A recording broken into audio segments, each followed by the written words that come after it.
Press क्लाबाव लेंथुमनाय खौरां मेलाव बाहागो लानो फैनाय गोबां बड' निउज पर्टेल चेनेलनि थान्दै नोंथांमोनखौ सिगाङाव गोसो गोरबोजों बरायग्रोबाय। नोंथांमोननि चेनेलफोरनि गेजेरजों दुलाराय बुहुमनि बर' फिसाफोरनिसिम आं मोनसे खौरां दैथायहरनो आं सानदों।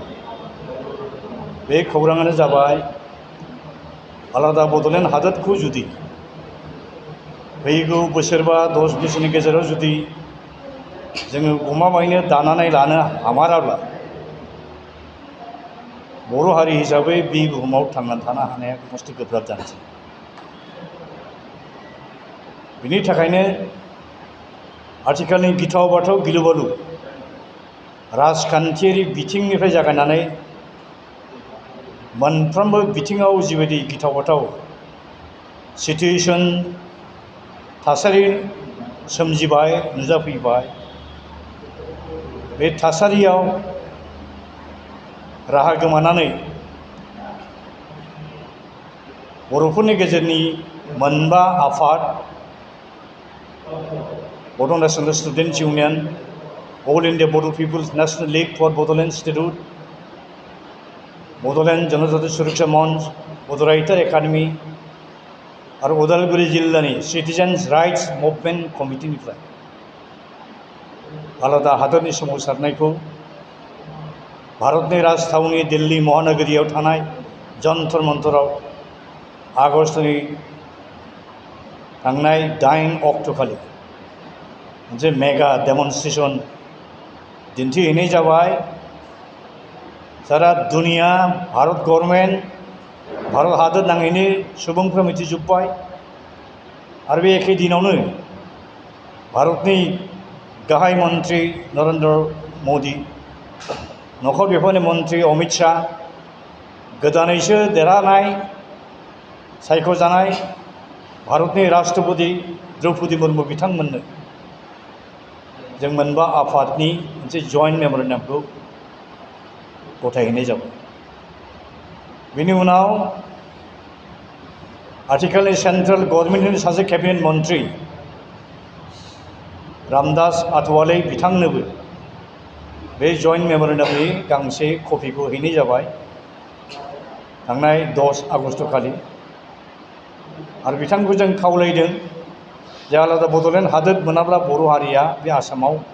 बा बुहुमाव थांनाया मस्थ' गोब्राब जाबाय। बेखायनो बड'लेण्ड इस्युनि सायाव सावरायनो सुजुग मोननाय बायदि भारतनि प्रधान मन्त्रि आरो नखर मन्त्रि बिथांमोननिफ्राय नोंथाङा फिक्स टाइम एपइन्टमेन्ट लानानै जोंनो होदो होनना जों खावलायदों। बिथाङा नाजागोन होननानै जों मिजिंथि होदों। आरो थांनाय 12 आगष्ट'खालि आं आथिखालनि इउनियन हम सेक्रेटारि बिथां अजय कुमार भल्लाखौ लोगो हमनानै मेम'रेन्डाम कपिखौ गथायबोदों आरो 5 मिनिट समय आं बिथांजों सावरायबोदों। बिथांखौ आं खावलायदों जे एन्टायर बड'लेण्ड स्टेटहुड इस्युनि सायाव फ्रेश पलिटिकेल डायलग स्टार्ट खालामनायनि प्रसेसखौ नोंथाङा एक्सपेडाइट खालाम, जुरिजेनदो होननानै आं बिथांखौ खावलायदों। आरो बिथाङा नायनो होननानै बुंदों, पेसेन्ट हियारिं होदों। जों जथेस्थ' आशाबादि जों जुदि मुभमेन्टखौ गोख्रोंनिफ्राय गोख्रोंसिम लांबाय थानो हायोब्ला सम्भब कयेक मासनि उनावनो भारत गभर्नमेन्टआ जोंजों सावरायनायनि बेबस्थाखौ लागोन, जोंखौ लेंहरगोन। बेयाव जों जथेस्थ' आशाबादि। बेखायनो दुलाराय बुहुमनि बर' फिसाफोरखौ जायखि जिखि आफादाव आथिखालाव थाया मानो बयनिसिमबो जोंनि गुरै खावलायनाय बे जुरिफिननाय बड'लेण्ड सुबुं सोमावसारनाय समाव गाव गावनि राजखान्थियारि आफादनि फिल'सफि आइडिय'ल'जि बे डिफारेन्सखौ जाल्दा गारजोबनानै जयैनो बे सोमावसारनायाव बाहागो लानांगौ आरो बेनिफ्राय बे सोमावसारनायखौ गोख्रोंनिफ्राय गोख्रोंसिन खालामनानै गभर्नमेन्टनि एटेनसन जों ड्र खालामनो हानांगौ। आरो गुबुना जुदि आलादा हादोर मोनोब्ला बे बर' फिसाफ्रा आसाम हादोरनि थागिबि फिसा जानानै आलादा हादोर मोननायनि खुनु जाहोन थानो हाया। जों जथेस्ट आशाबादी वी आर भेरि माच अपटिमिस्टिक बेखायनो गावजों गावनि गेजेराव दाय गोरोन्थि हमलाया जासेनो गासिबो डिफारेन्सखौ जालदा बावजोबनानै गारजोबलायनानै जों जयैनो खौसेनि इउनाइटेडलि बे मुभमेन्टखौ लांनो थाखाय आं खावलायबाय नै दाखालि 8 आगस्ट खालि जन्तर मन्तराव जानाय जोंनि मेगा डेमनस्ट्रेसनाव साफा सानै मानसिफ्रा आउट अफ फ्रास्ट्रेसन इमोसनजों एबसुनि सोमोन्दै सोंखारिनाय माखासे बाथ्रा बुंदों बे समाव आं गैया बे ममेन्टआव आं सफैथ'वाखै स्पटआव जिल्ला कमिटिनि मानसि पार्टिकुलार नलबारि डिस्ट्रिक्ट एबसुनि मानसि आंसो थुनज्लायनानै बे बाथ्राखौ स्ल'गानखौ होदों जायो वेरेज आं बे ममेन्टआव आं स्पटआवनो सफैयाखै दस्रा खामानियाव बेस्थ' जानानै दंमोन प्रेस रिलिज टाइपिं खालामहोनायाव इभेन आंखौ ओरैबायदि सिगिबावदों जे 7 दिननि गेजेराव आं जुदि गावसोर खुसि जाथावथाव एक्सप्लेनेसन होनो हायाब्ला आंखौ कर्टआव केस होगौमोन सोरलै बिसोर बहानि दुगा मारा बिसोर आंहा मा दाय दं बहाय गावसोरसो लाजिनांगौ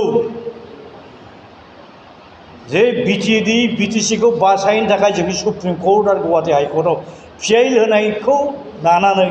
जोंनि सायाव दाय हमनानै आं बायदि मानसि जाय एबसुनि आफादगिरि जाबोदों एडभाइजार जाबोदों जेनेरेल सेक्रेटारि जाबोदों एबसुनि बिबान बाननानै आंनि लेखा फरायनाया आद्रा जादों आं बायदि मानसिनि मुसुखा सावदों आं बायदि मानसिनि फट' गाफ्लेदों डक्टर तुलसीनाथ बसुमतारी बायदि बर' थुनलाइ आफादनिफ्राय एबसुआ बेखौ होखारहोदों डक्टर मंगलजन हाज'वारि बायदि जाय पद्मश्री एवार्ड मोननाय बर' हारिनि गेजेराव बिराद गोजौ मान सन्मान गोनां मानसि बेबायदि मानसिनि मुसुखा बानायनो सानदों लाजायाखै गावस्रा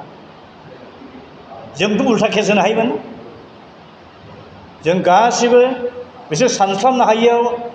आउट अफ इमोसन फ्रास्ट्रेसन सोरनिबा थुनज्लायनायाव खालामदों होननानै जों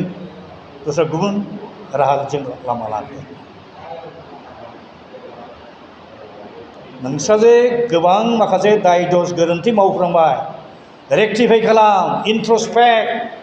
बिजिरना नाय जों नांगौ रायजो राजाखौ बुंनानै नोंसोरखौ जों निमाहा होगोन बेखायनो दुलाराय बर' फरायसा आफादाव जायफ्रा दा लिडारशिप लादों बिसोर सानना नायफिन दिनै प्रमद बर'आ गावनि पलिटिकेल इन्टारेस्टनि थाखाय लाबालाबनि थाखाय बड'लेण्ड मोनखानाय बिटिसि बिटिडिखौ जेरैबायदि फोजोबनायनि खामानियाव बे नांथाबनानै थाबाय बिनिबायदि खामानिखौ मानो मदद होबाय थादों एबसुफ्रा नोंसोर निउट्रेल जाना निउट्रेल जा फै बड'लेण्ड मुभमेन्ट जुरिफिननायाव बाहागो लाफै जों वेलकाम खालामो दा आंनि आटमस्ट आपिला बेनो रावनिबो सायाव जों दाय गोरोन्थि हमलायनानै समय खाथायनायनि बे समय नङा लाब गैया जा जालांबाय जालांबाय गोदान चेप्टार जुरिफिननि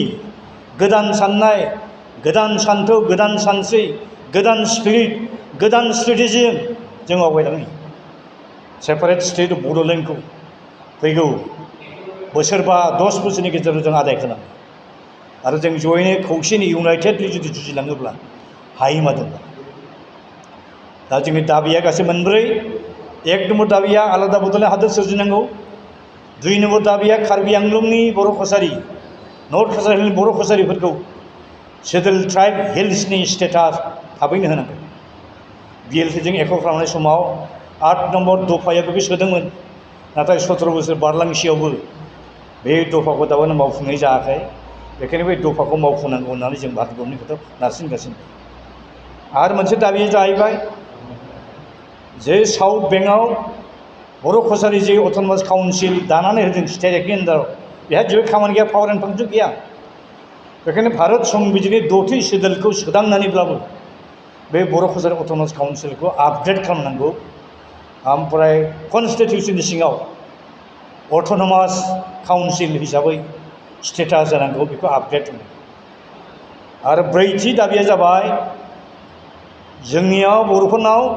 हाजार हाजार लाख लाख बर' फिसाफोर मेट्रिक पास जानाय दं हायार सेकेन्डारि पास जानाय ग्रेजुवेट जानाय मानसिफोर दं साख्रि बाख्रि गैया बेकार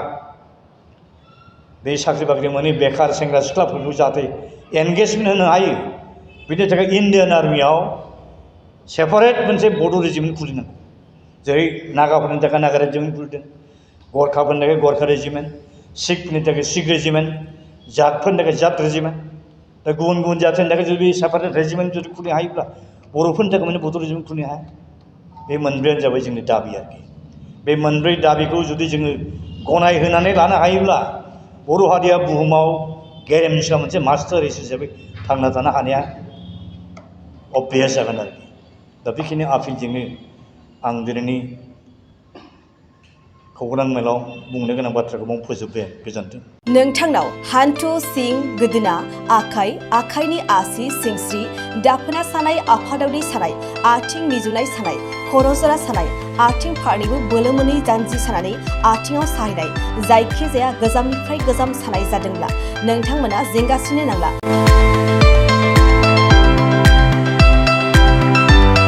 नोंथांमोननि थाखाय खम बेसेनावनो लाबोदों फिल नेचार जइन्ट पेन वेल बे थाव मालिसखौ फुनोब्लानो नोंथांनि गासै सानाय जेंनाया खारगोन अब्ला मानोथो गोबाव खालामखो अर्डार आरो गोबां मोनथिनो थाखाय नैबे जानबुं नङाव फन खालाम 9974030738